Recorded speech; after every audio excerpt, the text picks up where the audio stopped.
Halo sahabat pustaka, berjumpa lagi dengan saya Fani Nurhayati di program Ngosa Ilmu, ngobrol santai ilmu seputar pendidikan. Hari ini saya akan mengajak sahabat pustaka semua untuk menyimak pembahasan kita pada hari ini, yaitu tentang kesulitan belajar pada anak. Sahabat pustaka semuanya tentu sudah mengetahui ya bahwasanya seorang anak itu tidak selalu mengalami proses belajar yang sama, yang mulus, yang lancar. Nah, pasti ada saja hambatan yang dilalui. Sebesar apa hambatannya kembali lagi pada masing-masing anak tersebut.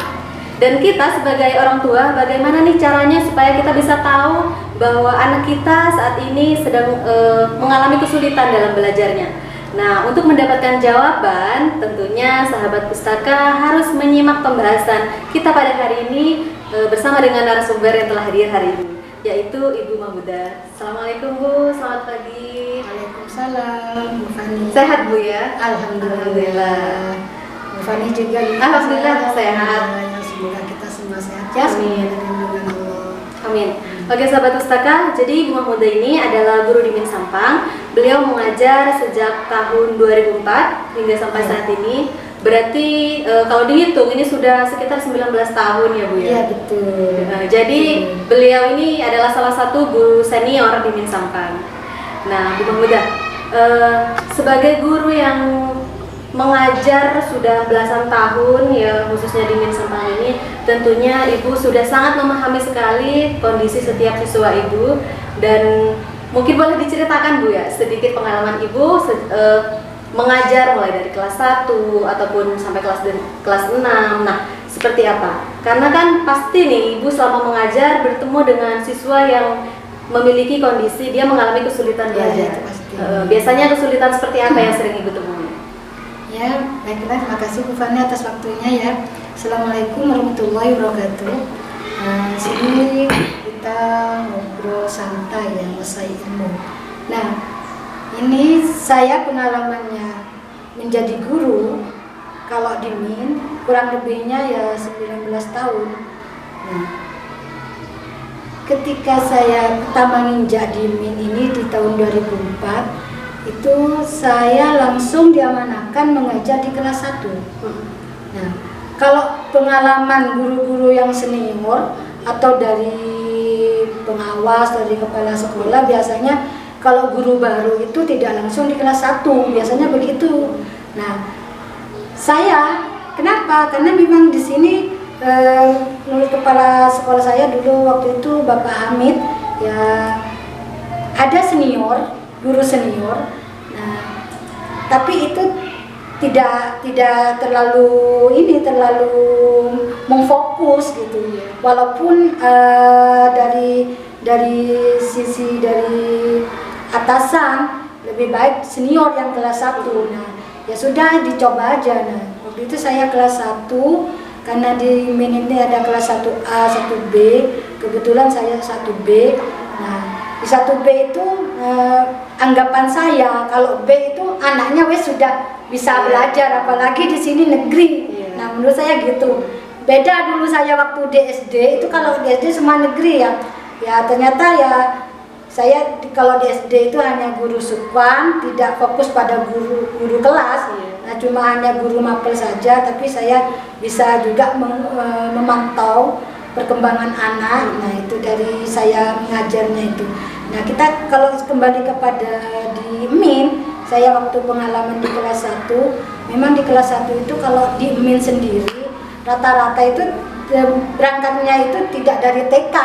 Nah, kalau bekalnya dari TK pasti ada lah berapa orang, nah itu bisa membaca walaupun tidak lancar.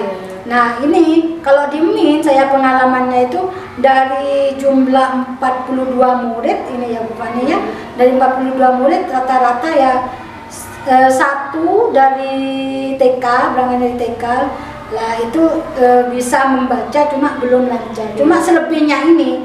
Nah, memang ini menurut saya ini permasalahan karena saya bukan guru senior, atau juga pengalaman saya waktu sukwan bukan guru kelas. Nah itu, nah disitulah saya mencoba melihat ya memang harus dilihat dari bagaimana anak, keseharian anak, dari karakter anak dimulai dulu. Nah, Nah ya ternyata anak-anak itu walau di kelas 1B rata-rata memang belum bisa baca, belum bisa menulis. Nah, disitulah tantangan saya bagaimana untuk anak itu punya semangat dulu. Nah, jadi semangat dulu, tidak langsung pada saklek belajar harus begini, enggak. Kita harus disemangati dulu sambil saya mengontrol dari karakternya anaknya itu gimana satu persatu gitu.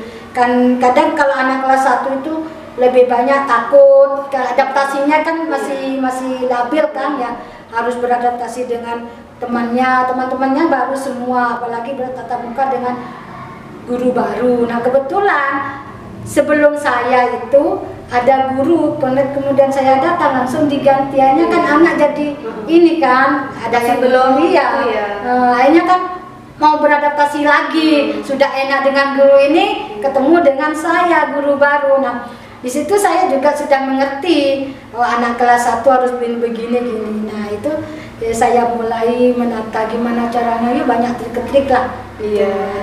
Ya walaupun tidak 100% ya, dari 42 itu ya alhamdulillah dari 42 anak ternyata yang belum bisa, yang memang dimulai dari membaca, karena belajar itu kan harus memang kuncinya harus membaca kan, dasarnya gitu. Dasarnya nah harus membaca dulu walaupun hanya mengenal huruf. Nah bagaimana guru nanti strateginya triknya guru ketika anak sudah mengenal huruf. Nah nanti kan kita berkata, nah disambung. Nah seperti mengenal huruf dulu.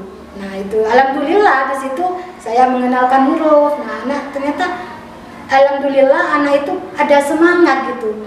Nah di samping itu juga saya ke orang tua, walaupun saya belum tahu orang tuanya, cuma nanya ke guru-guru. Nah itu, nah ketika ketemu dengan orang tua mengantar, ini Bu saya nitip anak Bu nih. Nah saya titipkan pesan gitu di rumah, nanti dilanjuti gitu. Nah ya alhamdulillah dari 42, saya kembali tadi kan bilang 42 siswa ternyata 8 yang tidak bisa baca. Nah dari 8 itu memang saya kepada kepala sekolah memang saya tahan. Karena apa? Karena memang bermasalah gitu dari IQ-nya gitu ya. Tapi saya menjamin insya Allah nanti bisa baca dengan ketelatenan saya. Nah itu saya di kelas 1, kemudian saya kurang lebihnya di kelas 1 itu Fani 4 tahun di kelas 1, kemudian dipindah kelas 2. Cuma di kelas 3 tidak pernah, di kelas 3 langsung kelas 4. Nah kalau di kelas 4 itu Bu? Di kelas 4 itu kan?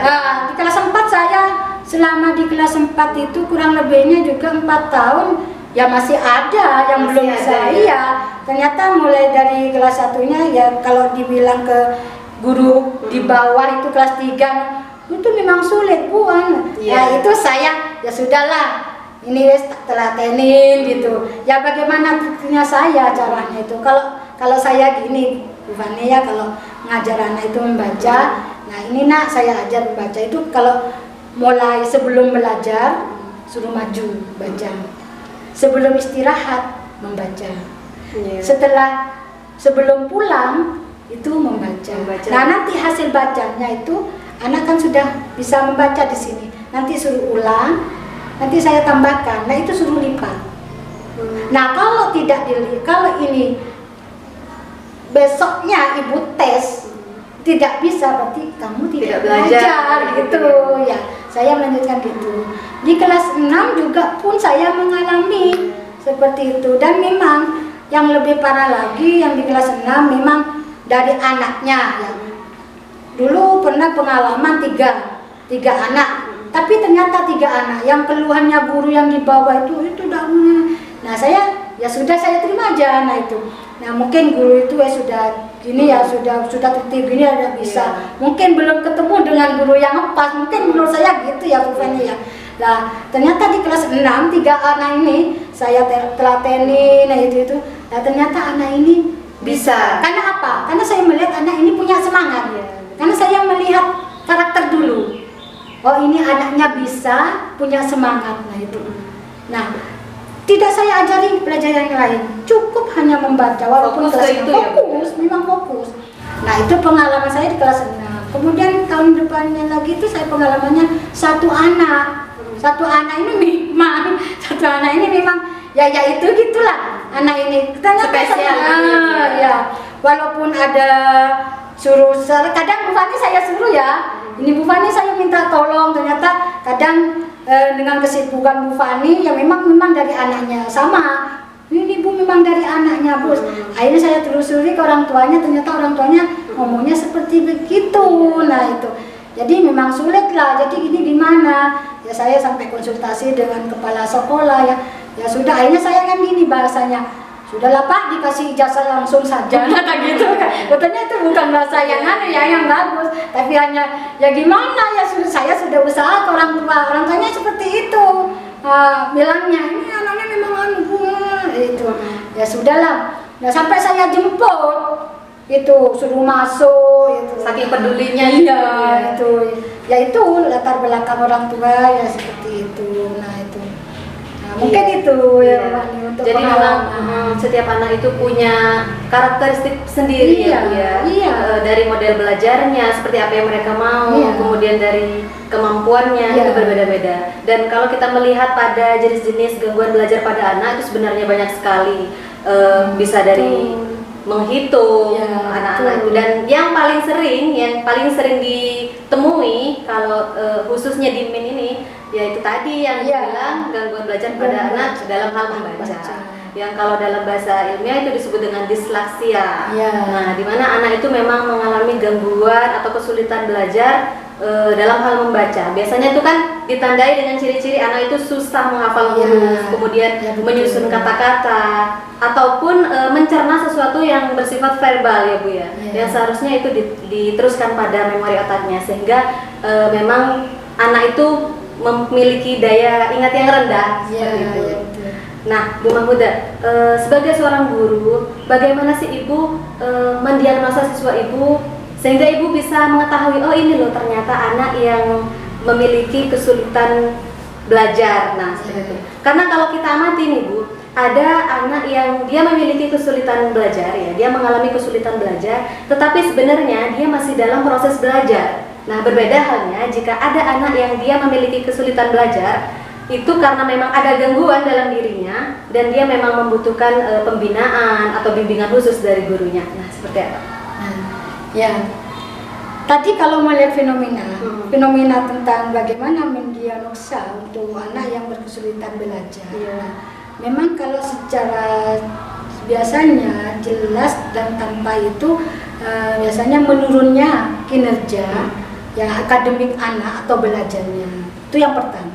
Kemudian yang kedua munculnya perilaku pada anak. Contohnya kesukaannya berteriak-teriak di kelas. Kemudian sering musik temannya, berkelahi. Kadang jarang atau tidak pernah masuk sama sekali. Kemudian sering bolos. Nah itu menjadi sebuah fenomena. Nah, bagaimana kita sebagai seorang guru, apakah harus mendiamkan begitu saja anak ini? Tidak, karena kita harus ada usaha dan upaya agar anak itu tidak gagal dalam meraih prestasi. Nah, karena karena orang tua menitipkan anak ke sekolah ini biar bisa tahu ilmunya, paling tidaklah bisa membaca, menulis, begitu. Nah, karena ketiga komponen ini memang adalah sebuah dasar dalam hidup anak dalam belajar. Nah, dalam pandangan Islam juga seperti itu, dia belajar itu merupakan aktivitas di mana aktivitas untuk anak bisa belajar harus punya kemampuan dalam membaca. Karena aktivitas kemampuan membaca itu adalah sebuah dasar bagi anak untuk bisa belajar, dia mau belajar sungguh-sungguh atau tidak. Yang penting bisa membaca. Nah, ya dalam Al-Qur'an kan sudah jelas di surat Al-Alaq ayat 1 sampai ayat 5 di mana itu surat Al-Alaq itu adalah surat yang pertama diturunkan, yaitu di situ ada a'udzubillahi minasyaitonirrajim, iqra bismi rabbikal ladzi khalaq, bacalah dengan atas nama Tuhanmu kan. Berarti kan yang diajari pertama itu baca. Nah, bacalah. Nah, itu dasar. Memang harus dimiliki anak. Nah, jadi guru itu harus mengajarkan anak itu ya mulai dari membaca. Nah, membaca bagaimana? Ya harus melihat itu. Dan ketika itu guru memulai membaca seperti tadi yang dijelaskan dari awal, nah itu harus karakter. Oh, anak harus begini, guru harus pinter. Nah, menjadi karakter anak ini, oh anaknya harus begini. Kadang kan anak males. Nah, berbeda dengan anak kalau sudah kelainan sudah beda. Dari lihat saja itu, wes anak ini sudah kelainan, sudah beda daripada kalau dibandingkan dengan anak yang malas. Kalau malas kan bisa. Kalau sudah kelainan memang harus butuh seorang guru yang ahlinya. Nah, kalau misalkan berpusat pada guru, kasihan murid yang lainnya. Nah, memang guru itu harus berkomunikasi ke kepala sekolah. Nah, itu memberitahu gitu atau memberikan masukan gimana Pak. Yang penting sekolah sekarang ini program pemerintah itu sekolah tidak boleh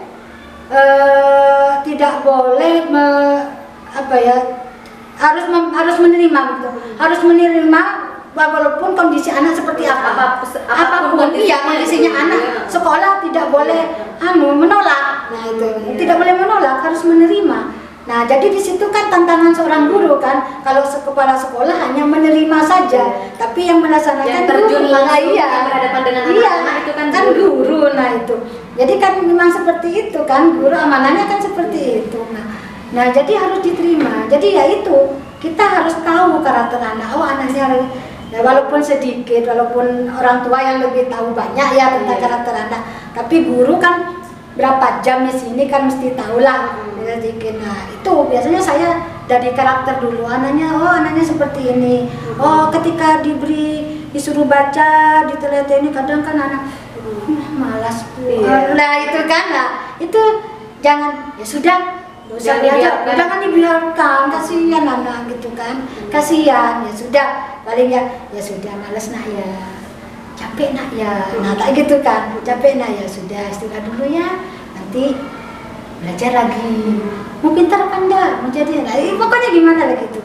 Nah, membuat anak itu santai. Namanya gitu, santai tapi serius gitu. Jadi itu lebih mudah masukkan. Iya. Nah, walaupun di sini bahasanya saya sini gurunya keras kurung. Nah, itu suka marah muda itu. Nah, memang iya, sebetulnya saya punya karakter, karena memang karakternya saya seperti itu. Ya terserah, anak mau nilai apa saya, terserah lah.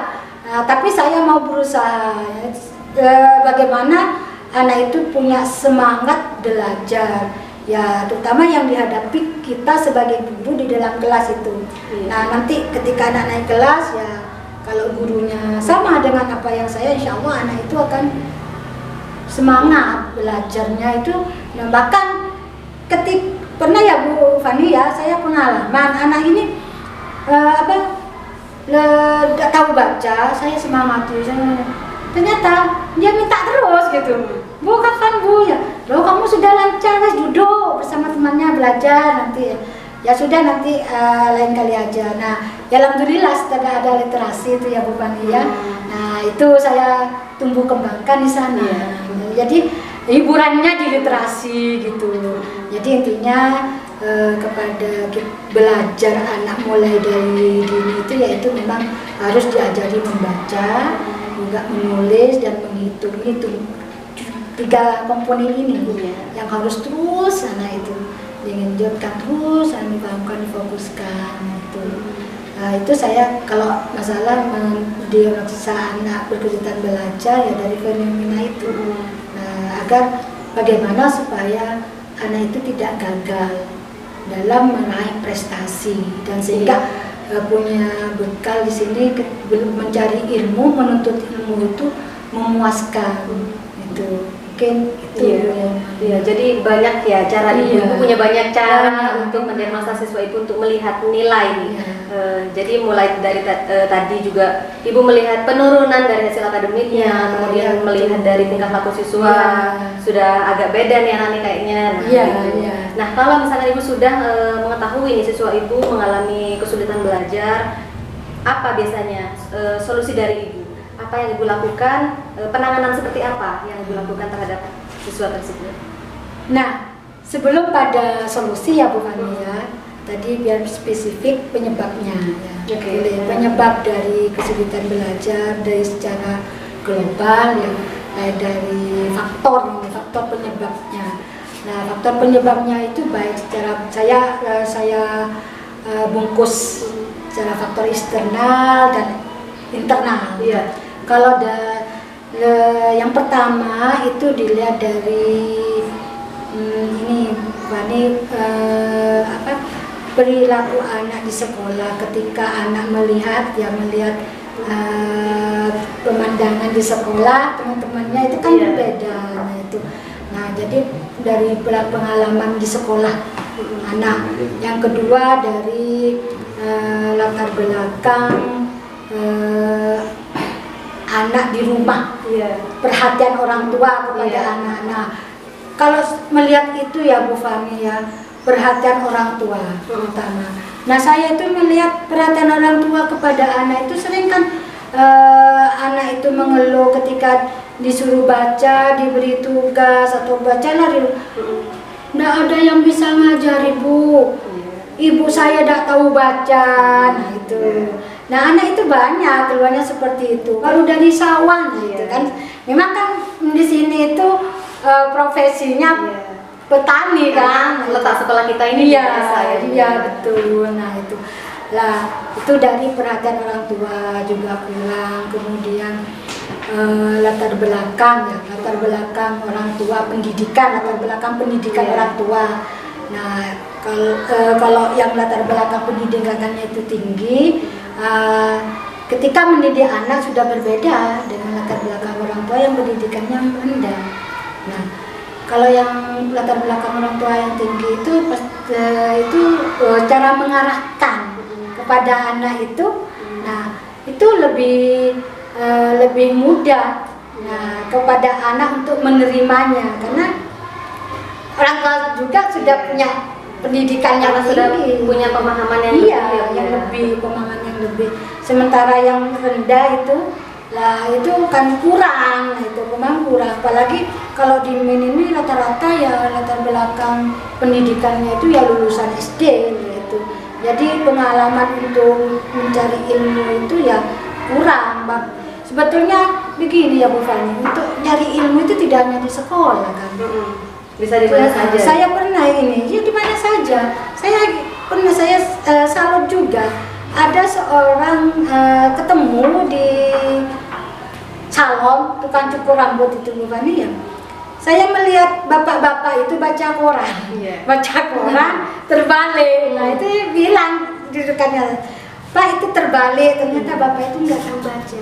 Bilang saya nggak tahu baca tapi saya berusaha. Ternyata masih ada, walaupun latar belakang rendah ya, menurut saya kan dia latar belakang pendidikannya rendah, tapi punya usaha. Nah itu punya semangat untuk belajar. Jadi mencari ilmu itu tidak hanya di sekolah saja. Kalau ada semangat, ada usaha, dimanapun ini sebetulnya di bumi Allah ciptakan bumi ini sebetulnya kan ada ilmu semua kan.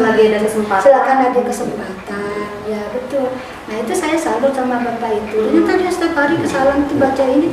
Akhirnya ya dia nanya, dia tidak malu walaupun sudah tua, tidak malu nanya. Nah itu kunci pertama, tidak malu. Walaupun sudah benda dirinya sepun, tidak malu itu. Ya karena orang menuntut ilmu itu ya tidak ada batasan usia, tidak ada. Nah itu yang ketiga ya. Yang ketiga dari ini latar belakang pendidikan orang tua.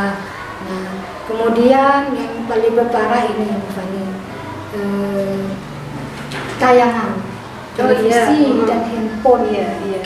Sekarang kan memang sangat berpengaruh pada anak. Ini gimana negara ini harusnya tugas negara sebetulnya itu ya.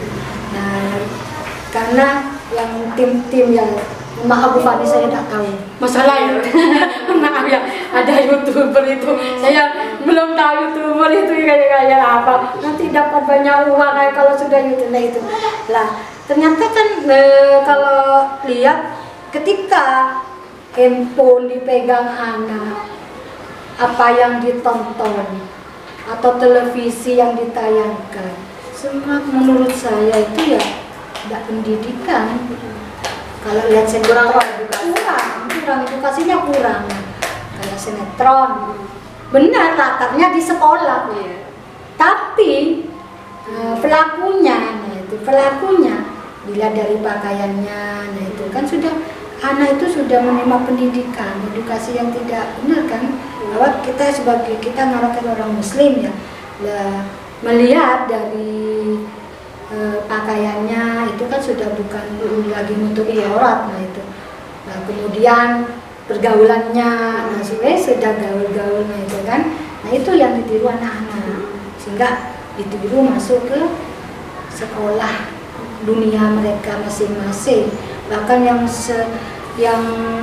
bahkan dipraktekkan, yang misalkan menemukan sebuah aib, ya aibnya kecilnya saja mencium, nah itu. Kadang kan anak ada aja laporan, Bu saya dicium Bu, nah itu ada murid saya sekarang tingkat SD, nah belum waktunya.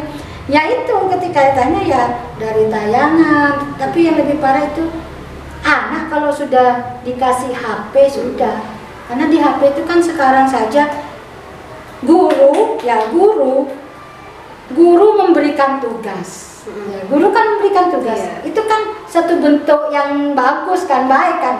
Tolong ini cari di Google kan, cari di Google. Nah kalau sekarang Bu Fani cari di Google itu yang dicari muncul gambar-gambar kan, sekarang sudah muncul gambar-gambar tidak pantas untuk dilihat anak kan. Kalau kita kan bisa, nah itu gambar itu tidak bisa dihapus. Kalau dulu masih enggak sih.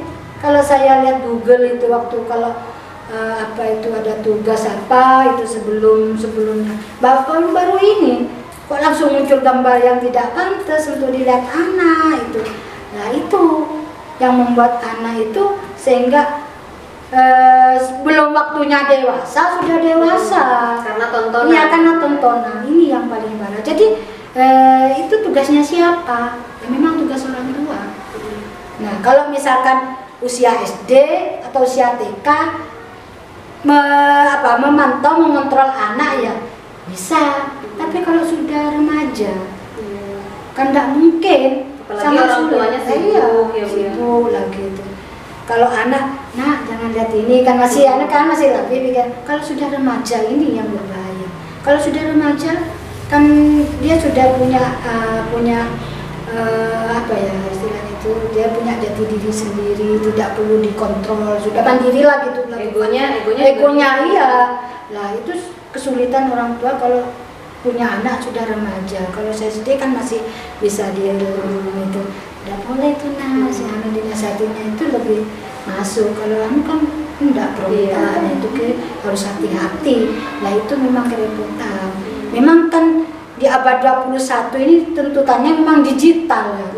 Nah tapi kan kalau misalkan maunya negara seperti ini, harusnya negara juga bisa ikut campur ya. Tayangan-tayangan yang pas untuk anak harus difilter. Iya difilter ya, istilahnya harus difilter. Ya yang namanya sekarang ya karena materi ya, semuanya karena materi. Semua mau ikut YouTuber, anak kecil aja sudah tahu TikTok aja nanti dapat uang. Saya kan nggak ngerti. Makanya terus nanti uangnya itu dapat dari mana, dikirim di mana kan gitu ya. Nah itu ya sudahlah, kita orang tua memang harus, peran orang tua itu lebih besar kepada anak didik itu. Nah karena apa? Karena kalau semua guru kan nggak mungkin. Kalau semua guru yang mengatasi permasalahan putra putrinya, dan uang guru itu ketemunya itu kan hanya berapa jam, anggaplah 6 jam ya, dari jam 7 sampai jam 12 ketemunya kan hanya itu. Tapi selebihnya kalau hitungan jam itu sehari semalam kan 24 jam. Kalau di sekolah kita ketemu dengan guru itu hanya 6 jam. Selebihnya kan di rumah. Nah itu peran orang tua sekarang itu besar dengan adanya digital dan itu tontonan yang itu tidak bisa dikontrol secara spesifik pada kita, yaitu bagaimana kita itu dari penyebab. Nah dari penyebab itu ya solusinya kita ke anak ya, ke anak khususnya di kesulitan belajar. Memang nomor satu itu ketelatenan guru kan. Ketelatenan guru memang yang guru harus sabar gitu. Saya itu termasuk guru yang tidak sabar ya, karena gitu ya. Saya menyadari gitu. Memang kan sadar tidak sadarnya seorang guru, bagaimana guru itu mau berusaha mengupayakan agar ada anak didiknya tidak gagal dalam meraih prestasi menuntut ilmu di sekolah yang dia mumpuni, kan seperti itu. Nah, jadi harus untuk ketelatenan guru. Nah, mungkin kalau saya lihat pengalaman saya di kelas 1 berapa tahun, mungkin ini sudah spesialisnya. Spesialis belajar anak. Iya, itu lah. Nah, memang saya ketelatenan saya ya seperti itu tadi yang saya jelaskan dari awal ya, strategi dan pendekatan, trik-trik. Nah, jadi kadang saya, anaknya ini saya cari, jadi banyak jurus sampai nggak tahu jurus apa. Yang penting mengenakan, punya semangat itu. Itu yang saya ketelatenan guru, harus sabar, kuncinya sabar. Kemudian yang kedua, dukungan dari kepala sekolah ketika ada guru yang punya semangat. Itu dukungan itu kepala sekolah. Jadi kepala sekolah juga punya semangat. Ketika melihat gurunya begitu, harus semangat, di-reward lah. Dalam bentuk hadiah apa, bukan tidak hanya materi saja kan, dalam bentuk yang lainnya gitu. Pokoknya ada penyemangat dari kepala sekolah. Karena ini sekolah ini kan bukan milik guru saja, milik semua, dari kepala sekolah. Bahkan tukang sapu, ya tukang jaga juga memiliki sekolah ini, kan seperti itu. Jadi saya itu memang saya adab yang dimulai, karena adab itu lahir sebelum ilmu. Ada orang berilmu tapi tidak beradab, pintar dunia tapi tidak beradab. Yang lebih bagus, yang lebih mulia, beradab, punya ilmu. Itu udah baru sempurna itu. Nah, jadi dari kepala sekolah bagaimana mendukung dukungan sekolah ketika ada guru yang menyemangati anak didiknya. Kemudian lagi ini tambahannya itu dikasih buku bacaan. Jadi saya itu sering kan ke perpustakaan. Bu Fani, ini anak saya mau dari belajar, ada enggak referensi buku? Itu di luar pembelajaran gitu. Tidak fokus di buku-buku belajar mata pelajaran. Jadi referensi lain, itu buku cerita lah gitu. Ya saya kan kalau anak belajar itu yang ambil yang sedikit dulu, yang katanya kalimat-kalimatnya sedikit itu, yang simpel-simpel dulu. Nanti kalau sudah tahu ini berapa baris, misalkan tahu 10 baris dia sudah lancar baca, baru ke buku yang lebih banyak kalimatnya itu. Jadi proses seperti itu. Bahkan di literasi, ya itu literasi di kelas itu menurut saya, ya itu saya sangat ini. Ya, sudah berjalan. Iya. Nah karena otomatis anak yang tadinya malas membaca ikut membaca. Nah disitulah saya hadir.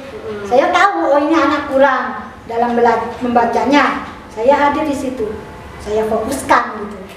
Yang sudah lancar biarlah dia punya pengalaman. Biar lebih lancar, nah itu. Nah nanti kan bisa berkreasi, dia punya ide. Nanti karena saya tidak hanya dibacanya saya lanjut di literasinya itu yang bukannya. Nah itu. Kemudian yang terakhir solusinya itu adalah les tambahan. Nah kadang saya gini, orang tua itu dileskan saja.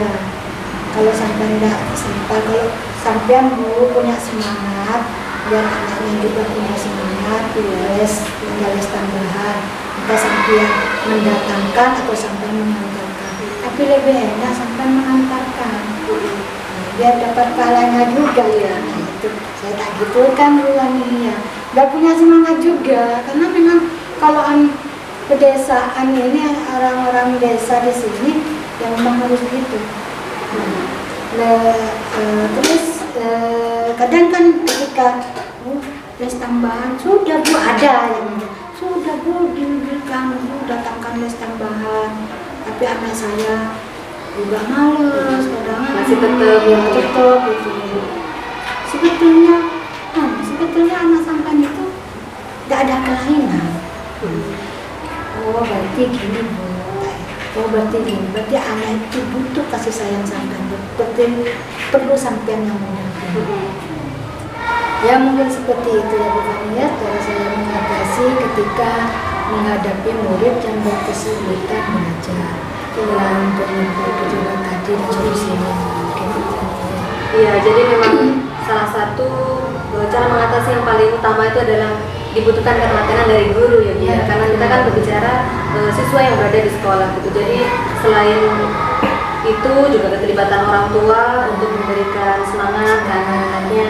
Dan yang tadi Ibu katakan bahwa guru itu kan perlu untuk disupport gitu oleh kepala sekolah. Nah, begitu pun juga dengan siswa. Kalau saya boleh menambahkan, siswa pun juga butuh untuk diberikan apresiasi oleh gurunya. Jadi ketika kita sudah melihat perubahan dari sikap siswa tersebut atau prestasinya, nah guru juga perlu untuk memberikan apresiasi, pujian atau apalah kepada siswa tersebut. Dan yang tidak kalah penting ya Bu, kalau menurut saya yang perlu dilakukan juga oleh guru adalah guru itu harus mengevaluasi metode apa yang dia gunakan ketika menangani siswa tersebut. Iya betul. Jadi kalau misalkan seperti ibu kan punya banyak cara, misalkan dengan cara ini anak tidak berhasil mungkin bisa dirubah karena terkadang anak itu seperti yang ibu bilang, dia bukan tidak tahu tetapi karena dia itu belum bertemu dengan guru yang tepat. Iya. Jadi itu memang tugas guru untuk mencari solusi dari setiap permasalahan yang dialami oleh siswanya. Wah, ini kita dari tadi ngobrol tentang kesulitan belajar anak sampai nggak terasa waktunya sudah habis. Mungkin kita akan berbincang-bincang lagi di lain kesempatan.